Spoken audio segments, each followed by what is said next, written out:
Kasaka, for your presentation. I'm sure it will add to the discussion that will take place. We have a particular discussion for Kasaka's presentation, and I now call upon Ambassador Ashfaqur, Chairperson, Center for Foreign Affairs Studies. Knowledge of the workings of the EU.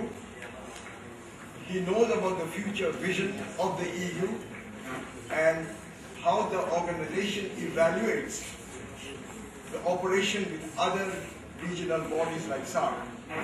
Well, today he is also the founder and executive director of the South Asian Democratic Forum. This is a good omen. But let me remind you of the first Portuguese we met, we Bengalis met and heard of. He was Vasco da Gama. He came all the way from Portugal under the tutelage, after the tutelage of Henry V, your king. And he built ships to face the mighty waves of the Atlantic and the calm waters of the Indian Ocean. And he came across to a place in India. And later, following him came many Portuguese people. But the Portuguese came with two things in mind. One was to spread the religion of Christianity, Jesuit, and they also came to trade.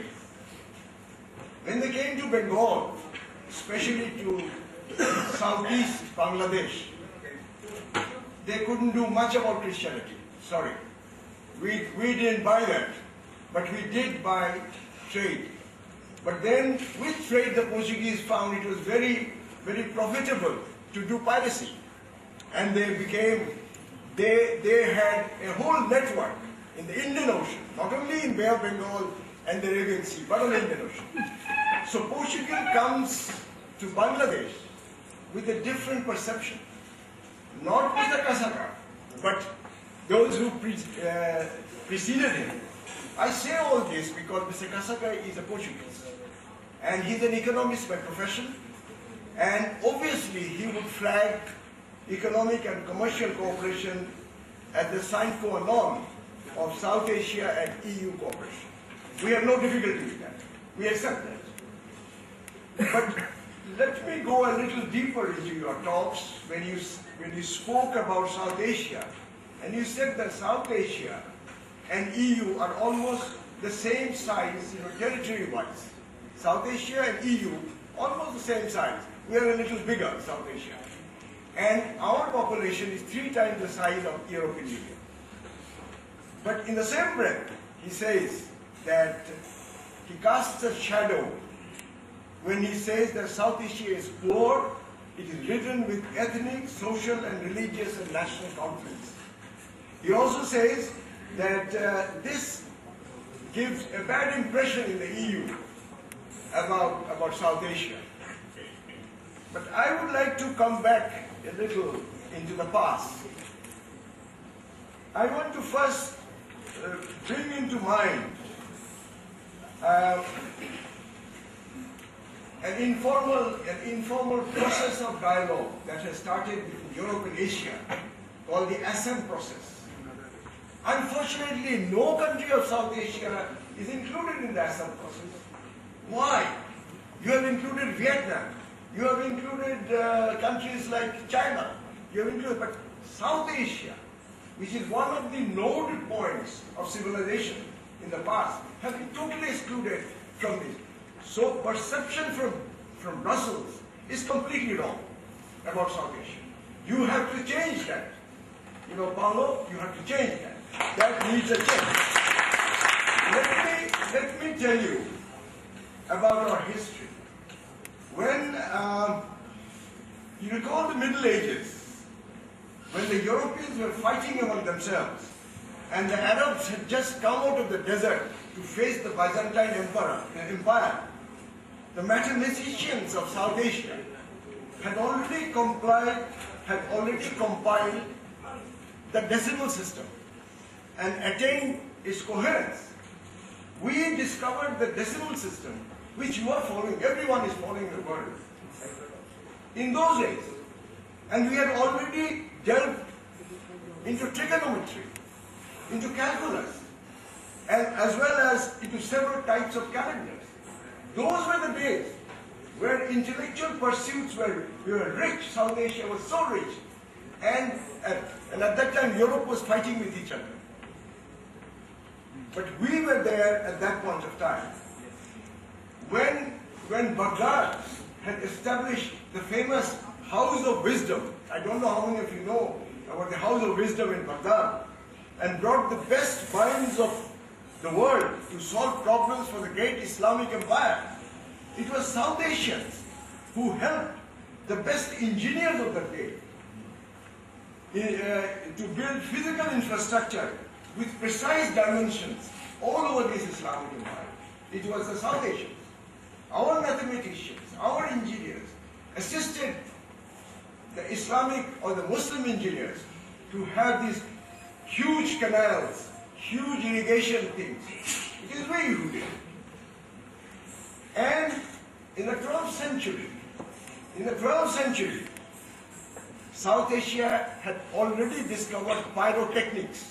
You know pyrotechnics? You see that in America today. When you go to the Walt Disney theme park, you see pyrotechnics when they have this fire and lot of fireworks happening. We discovered the pyrotechnics because the Mongol ruler, envoy, he had come to Delhi. The Mongol ruler was, Halaku Khan. When Halaku Khan came to Delhi, he was greeted with pyrotechnics. Where was Europe? Europe was nowhere. Has Europe forgotten that?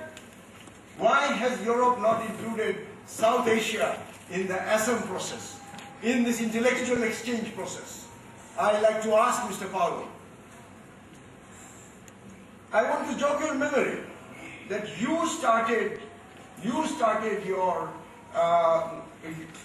intellectual development just after the Renaissance. And then, with the first industrial revolution, discoveries came into being in Europe. And at that time, you had already colonized us. So our freedom spirit, our freedom, our creative energies were lost and cut. This is history. We cannot forget our history. This was the time when you cut it off. And today you say, an economist says that, oh, poor South Asia, it is totally irrelevant. How? Have we forgotten this? This is shameful. So let us exchange knowledge and learn from each other, Mr. Paolo. Let Europe and South Asia start cooperating in exchange of knowledge. This is first. We want to bring about an intellectual renaissance between Europe and Asia. Let us not colonize. Let you not colonize us physically. Let us colonize you intellectually. This is what we want.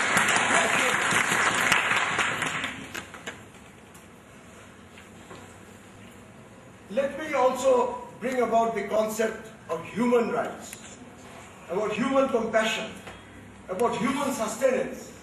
In our great religions of South Asia, Islam, Buddhism, Hinduism, Jainism, all these big religions of South Asia had these concepts. Human compassion, human sustenance, human rights. We have not forgotten. Now today Europe is the champion of human rights. It is surprising to us that how those who cut the limbs and heads of their kings, now we have to listen to them about human rights. Those who brought opium into China, we have to hear about the drug, about how to control drugs. What are we talking about? Let us learn from history. Let us not keep our eyes blindfolded. We were the pioneers of human rights. We were the pioneers of human compassion. Look at Bangladesh today. Even today, through the payment of zakat, zakat is a tax which is paid. Human compassion. Look at all the programs to help the poor by the government. And look at what we are trying to do now through social business. Social business of Professor Europe. He is bringing in that whole concept of compassion to fellow human beings into fore. Europe should start learning from us. I will not prolong my discussion, but I just like to point again to history.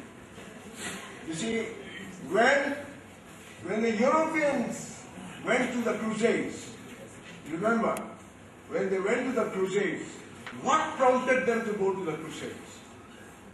All the way from Spain, Germany, they came all the way down to Italy, and then down into the Mediterranean, and came to Jerusalem, the first crusade. It was their problem with inheritance. You see, in those days in Europe, the eldest son of a rich person, a nobleman, would inherit all the property of the father. The second, third, fourth son or daughter would have no right. So what happened was, the second, third and fourth daughters were encouraged by Pope Urban, the first, or Pope Urban the second, I forget. He encouraged them that please, you go out, you loot and plunder Jerusalem. This is where the non-believers are staying, those who are not Christians. And it's a God-given right for you to do.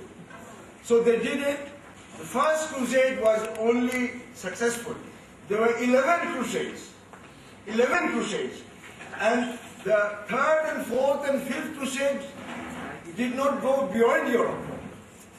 They stayed inside Europe because in those days the Catholics did not like anything different. So when they saw some Jews, they thought they were Muslims, and they killed them along the Rhine River.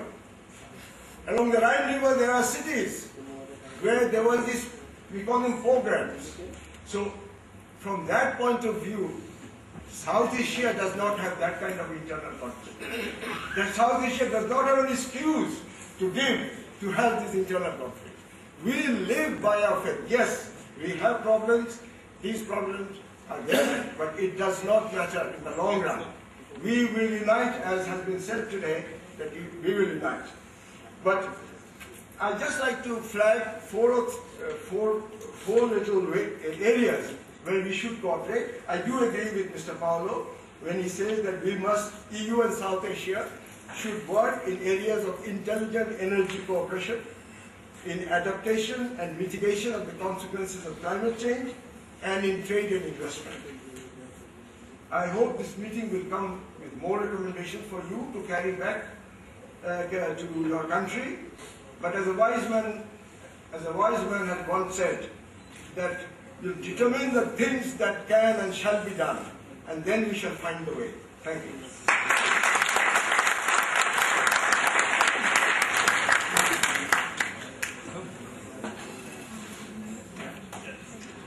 Thank you. That was a passionate speech. I'm sure